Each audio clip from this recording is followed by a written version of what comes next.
jamais sur cette date. Je suis désolé, ouais, c'est complètement gratuit. Il n'y a pas un truc d'ailleurs aujourd'hui avec Donald Trump? Salut Laura. Bonjour. Bonjour. Ça va mignonne? Ça va très bien. Et bien, toute l'équipe, ça va? Bah, tu sais, il fait froid, hein, c'est quand même vachement Ah ouais, rafraîchi. grave. Avec tout ce qu'on nous envoie dans le ciel. Oh, ça pique. Alors Laura, dis-nous, toi tu viens d'atterrir au 01 42 48 5000. Qu'est-ce qui t'amène, dis donc? C'est pour vous parler un petit peu, si ça vous intéressait, de cartomancie et de voyance. Eh bien, pas du tout, au revoir Laura. Non, alors, merci. Du coup, en vrai, ça m'intéresse Laura, parce que est-ce que tu peux expliquer ce que c'est que la cartomancie? Oui, bien sûr. En fait, c'est l'art de... Alors, moi, en l'occurrence, je vois l'avenir dans les cartes, mais on peut aussi voir le passé ou le présent des personnes avec les cartes. Mais quel est l'intérêt de voir le passé, du coup? Pour aller rechercher des blocages, parfois des choses qui sont survenues dans la petite enfance, des choses comme ça. Pas le passé, les courses qu'on a faites ce week-end. Alors comme ça, on achète du jambon sans Quen. Et du coup, Laura, est-ce que, par exemple, tu viens là, ce matin sur Fun Radio pour nous dire des choses dans notre avenir, peut-être quand on va se sortir de tout ce bazar? Ah, ça, je sais que c'est la grande question. Ça turlupine beaucoup de monde, en plus avec toutes les infos contradictoires qu'on a. Ouais. Moi, j'ai regardé un petit peu effectivement dans mes cartes, et puis en plus, j'ai un peu de clairvoyance et de clairaudience, donc j'entends et je vois des choses qui sont pas perceptibles comme ça par tout le monde, bien qu'en réalité oui, mais bon, bref, c'est une autre question. Et du coup, ouais, non, parce qu'en fait, c'est pas des dons. Beaucoup de gens pensent que c'est des dons, mais c'est pas des dons en soi, c'est des capacités qu'on développe ou pas. Voilà, c'est comme du sport, quoi. Voilà, c'est ça, exactement. Ça veut dire si demain je veux le faire, je peux.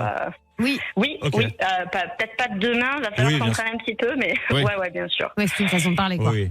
Alors, du coup, Laura, raconte-nous, qu'est-ce que tu sais sur notre avenir? Quand est-ce que, par exemple, on va pouvoir, je sais pas moi, voyager Alors, voyager, ça dépend où. Voyager en France, ce sera toujours plus ou moins possible. Voyager en Europe, pareil.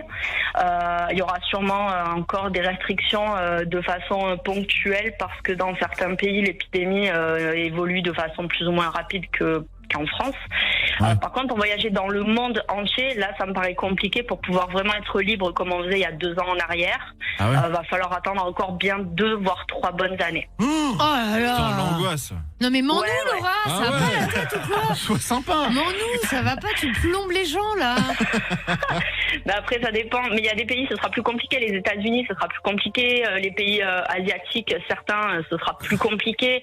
Après, il y a des pays où ce sera toujours plus simple d'y aller parce que économiquement, ils ouvriront de toute façon leurs frontières pour pouvoir faire venir des touristes, quoi. Ouais. Bah, si je t'avais demandé quand est-ce que je vais décéder, tu m'aurais dit dans 5, 4, 3, 2, 1. Ça aurait pas été pire. Oui, Lulu. Laura, tu nous parles de l'après-Covid, mais toi, est-ce que tu avais senti un truc arriver? Est-ce que tu t'es dit, tiens, il y a quelque chose de pas bon dans cette année 2020? Oui, mais par contre, je savais pas que c'était une maladie. Mais je sentais, comme d'ailleurs beaucoup de mes collègues, qu'en fait, quelque chose d'assez lourd allait se passer. Et en plus, pour parler voyance, justement, tous les gens qui ont des capacités et qui s'en rendent un petit peu compte ont en fait un sursaut de capacité. Donc en fait, cette pandémie aide beaucoup de gens à s'éveiller. Ah. Bah, donc, va falloir, là. Voilà. Ben ouais, en fait, c'est ça, c'est un petit peu, entre guillemets, le but, je prends des guillemets, c'est pas genre un truc qu'on nous envoie pour que, mais ça aide beaucoup de gens, en fait, à se rendre compte, vu qu'on est resté en confinement longtemps et qu'on s'est retrouvé seul avec nous-mêmes, ben on a commencé à s'écouter, avoir plus d'intuition, etc. Bah, de toute façon, si ça vous intéresse tout ça, la cartomancie, je crois que tu as des tutos sur ta chaîne YouTube, c'est ça? Oui, j'ai des tutos, et puis depuis 2 semaines, j'ai lancé mes formations cartomancie et pendule. D'accord. Mais c'est bien ça. Bah, c'est super. Bah, en tout cas, si ça vous intéresse, on va vous mettre les liens de la chaîne YouTube de Laura. Comme ça, vous pourrez vous aussi constater que on n'est pas prêt de sortir de tout ce bazar. Et franchement, merci en tout cas pour ta bonne humeur, hein, Laura. Merci. Avec plaisir. On t'embrasse très fort, Laura. Merci de nous avoir appelés. Gros bisous, bonne journée. Non mais 2-3 ans les gars, je vais péter un plomb. Ah ouais, putain, morale dans les chaussettes. Morale dans les chaussettes. Et en même temps, est-ce que ça veut pas dire apéro toutes les 5 minutes? Faut voir le côté positif. Bon, vous vous inscrivez, vachez, VACHER.